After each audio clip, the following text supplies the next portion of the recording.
Coding এর ক না জেনেও কি এরকম একটা এআই ব্যাকগ্রাউন্ড রিমুভার ওয়েবসাইট বানানো সম্ভব? উত্তর হলো হ্যাঁ, অবশ্যই এরকম একটা ওয়েবসাইট আপনি সহজেই বানিয়ে ফেলতে পারবেন। স্ক্রিনে যে ওয়েবসাইটটি দেখছেন এটি আমি নিজে বানিয়েছি এক লাইন কোড না লিখে, শুধুমাত্র গুগল এআই স্টুডিও ব্যবহার করে। আজকের এই ভিডিওতে আমি প্র্যাকটিক্যালি দেখাবো কিভাবে এআই দিয়ে কোড জেনারেট করে নিজের একটি ফাংশনাল ওয়েবসাইট ডিজাইন করবেন। টেকনোলজিকে সহজভাবে শিখতে এখনই আরএনজি স্মার্ট টিপস চ্যানেলটি সাবস্ক্রাইব করে পাশেই থাকুন। সবার প্রথমে যেটা আমাদের করতে হবে, আমরা প্রথমে ক্রোম ব্রাউজারে চলে যাব এবং ক্রোম ব্রাউজারে গিয়ে সার্চ করব হচ্ছে গুগল এআই স্টুডিও। এটা লিখে সার্চ করার পর আমাদের প্রথমেই ওয়েবসাইটটি চলে আসবে। আমরা প্রথম ওয়েবসাইটটিতে এখান থেকে ক্লিক করে ওপেন করে নিব। ওয়েবসাইটটি ওপেন হয়ে যাওয়ার পর এইখান থেকে নিচে প্রম্পট বক্স দেখতে পাচ্ছেন, এইখান থেকে আমরা আমাদের কপি করা প্রম্পটটি এখানে পেস্ট করে দিব এবং এখানে রানে ক্লিক করব। এই প্রম্পটটি আপনারা আমাদের টেলিগ্রাম চ্যানেলে পেয়ে যাবেন এবং টেলিগ্রাম চ্যানেলের লিঙ্ক এই ভিডিও ডিসক্রিপশন বক্সে দেওয়া আছে। এখান থেকে আমাদের কোনো প্রকার কোডিং করা লাগবে না, সম্পূর্ণ কোডিং কিন্তু গুগল এআই স্টুডিও করে দিবে এবং আমরা শুধুমাত্র এই কোডগুলোকে ব্যবহার করে একটা ওয়েবসাইট রান করব। সো এখানে আমাদের কোডটা কিন্তু লেখা শেষ হয়ে গেছে এবং এখানে সম্পূর্ণ কোডটাই আপনারা দেখতে পারবেন। এটা কিন্তু HTML দিয়ে লিখে দিয়েছে এবং এই সম্পূর্ণ কোডটা আমাদের যখন রেডি হয়ে যাবে তখন আমরা এখান থেকে কপি অপশন পাবো। এখানে কপি অপশনে ক্লিক করে দিব। আমি আপনাদের দেখিয়ে দিচ্ছি, এইটা হচ্ছে কপি অপশন। এখানে আমরা কপি করে নিব এবং আরেকটি ওয়েবসাইটে চলে যাব, সেটি হচ্ছে HTML ভিউয়ার লিখে সার্চ করব এবং প্রথম ওয়েবসাইটে চলে আসব। এখান থেকে আমাদের পুরো কোডটি পেস্ট করব এবং আমরা ভিউতে ক্লিক করব। দেখতে পাচ্ছেন আমাদের সুন্দরভাবে ওয়েবসাইটটা রেডি হয়ে গেছে। দেখতে পাচ্ছেন আমাদের প্রফেশনালভাবে সেই কিন্তু প্রাইজিং দিয়ে অ্যাড করে দিয়েছে, ইত্যাদি বিষয় সমস্ত কিছু কিন্তু ঠিক পেয়েছি। এখন আমরা ওয়েবসাইটটিতে এপিআই অ্যাড করব। এপিআই না অ্যাড করলে কিন্তু ওয়েবসাইটটি ঠিকমতো কাজ করবে না। তারপর আমরা চলে যাব হচ্ছে remove.bg/API এই ওয়েবসাইটে।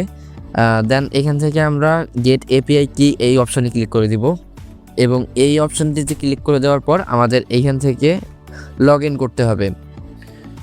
এই ওয়েবসাইটটাতে লগ ইন করা ছাড়া কিন্তু এপিআই নেওয়া সম্ভব না, তাই আমাদের গুগল দিয়ে অথবা ফেসবুক দিয়ে এখান থেকে আমরা লগ ইন করে নিব। লগ ইন করার পর এখানে সাইন আপ অপশন পাবেন, সাইন আপে ক্লিক করে দিবেন।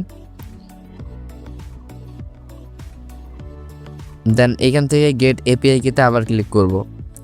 তারপর নিউ এপিআই কি এই যে একটা অপশন আছে, এইখানে আমরা ক্লিক করব এবং এইখানে এপিআই কি এর নাম দিয়ে দিব। আমরা এমনি একটা নাম লিখে দিচ্ছি, আমরা জাস্ট এখান থেকে রিমুভ বিজি এপিআই এখান থেকে লিখে দিলাম। দেন এখানে আমাদের এপিআই কিটা ওপেন হয়ে যাবে, আমরা জাস্ট এখান থেকে কপি করব এবং বের হয়ে আসব। ওকে, আমাদের কিন্তু এখন কোডটা সমস্ত কিছু কপি করা শেষ। আমরা একটা অ্যাপ ইনস্টল করেছি, এটার নাম হচ্ছে কোড। আপনারা প্লে স্টোর থেকে ইনস্টল করতে পারবেন এবং অ্যাপটা ওপেন করার পর আপনাদের সামনে এইরকম দেখাবে। আপনারা পুরো কোডটা পেস্ট করে দিবেন, যেটা গুগল এআই স্টুডিও থেকে কপি করেছি HTML কোডটা। তারপর এখান থেকে একটা লেখা অংশ খুঁজে বের করতে হবে। আমি জাস্ট ওই অংশটাই খোঁজার চেষ্টা করতেছি। ওকে, এই যে দেখতে পাচ্ছেন এখান থেকে হার্ড কোডেড এপিআই কি, এই অংশটুকুতে আমাদের কোডটা পেস্ট করতে হবে। এই যে দুইটা অ্যারো দেখতে পাচ্ছেন, এর মাঝে যে এপিআই কোডটা আমরা কপি করলাম রিমুভ বিজি ওয়েবসাইট থেকে, ওইটা আমরা এখানে পেস্ট করে দিব। ওকে, আমাদের পেস্ট করা কিন্তু সম্পূর্ণভাবে হয়ে গেছে। এইটুকু অংশ যদি সঠিকভাবে না করতে পারেন তাহলে কিন্তু ওয়েবসাইটটা ঠিকমতো কাজ করবে না। সো আমাদের ঠিকভাবে কাজ করতে হবে। তো এরপর উপরে রিনাম করতে হবে, আমরা রিনামে ক্লিক করব এবং এইখান থেকে একটা নাম দিয়ে দিব। নামটা লিখবো হচ্ছে index.html।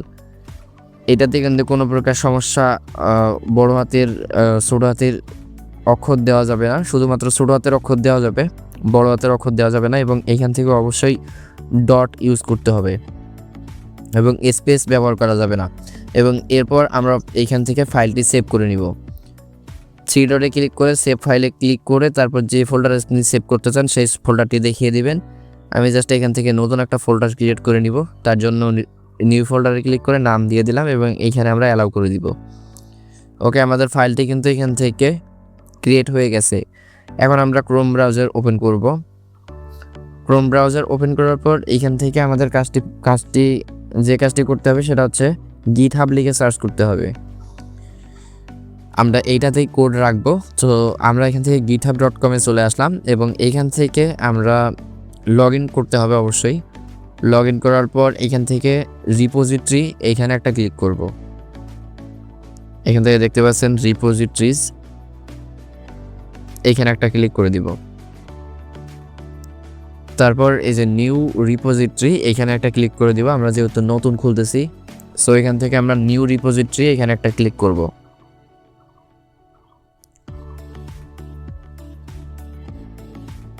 ওকে, আমাদের রিপোজিটরি এখন আমাদের নাম দিতে হবে।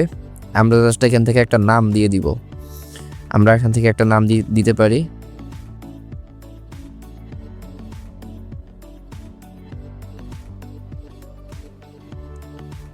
ওকে, আমাদের নাম দেওয়া শেষ এবং আর কিছুই এখান থেকে পাল্টানো লাগবে না। জাস্ট এখান থেকে কমিট চেঞ্জ এখানে একটা ক্লিক করে দিব।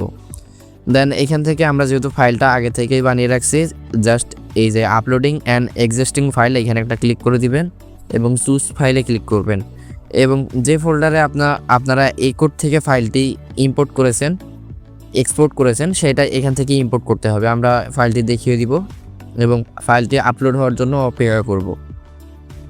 ওকে, আমাদের ফাইলটি কিন্তু এখান থেকে আপলোড হয়ে গেছে এবং এখান থেকে কমিট চেঞ্জ এই অপশনে ক্লিক করে দিব। এরপর আমাদের ফাইলটি কিন্তু আপলোড হয়ে গেছে এবং এখান থেকে গিটহাবে আমাদের এখন পর্যন্ত সব কিছুই ওকে। এখন জাস্ট আমরা কি করব, এই যে উপরে দেখতে পারবেন একটা মোর নামে অপশন আছে এবং মোরে ক্লিক করার পর সেটিংস নামে একটি অপশন দেখতে পারবেন। সেটিংসে ক্লিক করবেন। সেটিংসে ক্লিক করার পর এখান থেকে পেজ নামে একটি অপশন দেখতে পারবেন। পেজে ক্লিক করবেন। পেজে ক্লিক করার পর এখান থেকে একটু অপেক্ষা করবেন। এখানে মনে হয় ডেস্কটপ মোড অন করতে হবে। আমরা জাস্ট ডেস্কটপ মোড অন করার পর কিন্তু হয়ে গেছে। ওকে, আমাদের ডেস্কটপ মোড অন করার পর কিন্তু এখান থেকে পেজ সেকশনটা ওপেন হয়ে গেছে। আমরা জুম করে দেখাচ্ছি। এখান থেকে দেখতে পাচ্ছেন নান দেওয়া আছে, এখান থেকে নানে ক্লিক করব এবং এখান থেকে আমরা মেইন সিলেক্ট করে দিব। মেইন সিলেক্ট করে দেওয়ার পর এখান থেকে সেভে ক্লিক করব। সেভে ক্লিক করার পর 2 থেকে 3 মিনিট পর্যন্ত অপেক্ষা করতে হতে পারে। এখান থেকে একটা লিঙ্ক আমরা পাবো। এখান থেকে জাস্ট আপনারা কি করবেন, রিফ্রেশ দিতে থাকবেন। আমি জাস্ট এখান থেকে দেখতে পাচ্ছেন রিফ্রেশ দিতেই আছে। ওকে, আমরা রিফ্রেশ করব। রিফ্রেশ করার পর এখান থেকে আমরা লিঙ্কটা কিন্তু পেয়ে গেছি, দেখতে পাচ্ছেন। লিঙ্কটা পাওয়ার পর আমরা লিঙ্কটা কপি করেছি এবং এখান থেকে ক্রোম ব্রাউজারে এসে আমরা লিঙ্কটা যদি আমরা ওপেন করি, দেখতে পাচ্ছেন আমাদের ওয়েবসাইটটা কিন্তু সম্পূর্ণভাবে রেডি। আমি যদি আপনাদের দেখাই সম্পূর্ণ ওয়েবসাইটটা কীরকম হয়েছে, আমরা যে কোনো একটা ছবি এখান থেকে আপলোড করব। আমরা একটা ছবি নিলাম এবং এই ছবিটা এখন আপলোড করব। দেখতে পাচ্ছেন আমাদের ছবিটা কত সুন্দরভাবে ব্যাকগ্রাউন্ডটা রিমুভ করেছে এবং এটা আমরা চাইলে ডাউনলোডও করতে পারবো, যেখানে ডাউনলোড কিন্তু হয়ে গেছে। দেখতে পাচ্ছেন কত স্মুথলি কাজ করতেছে আমার ওয়েবসাইটটা। এবং এরকম ওয়েবসাইট আপনারা চাইলে এখানে অ্যাড বসিয়েও ইনকাম করতে পারবেন। তো কেমন লাগলো আজকের ভিডিওটি ভালো লাগলে অবশ্যই লাইক, কমেন্ট এবং শেয়ার করবেন এবং আমাদের চ্যানেলটিতে যারা নতুন তারা অবশ্যই আমাদের চ্যানেলটিতে সাবস্ক্রাইব করে রাখবেন। ধন্যবাদ।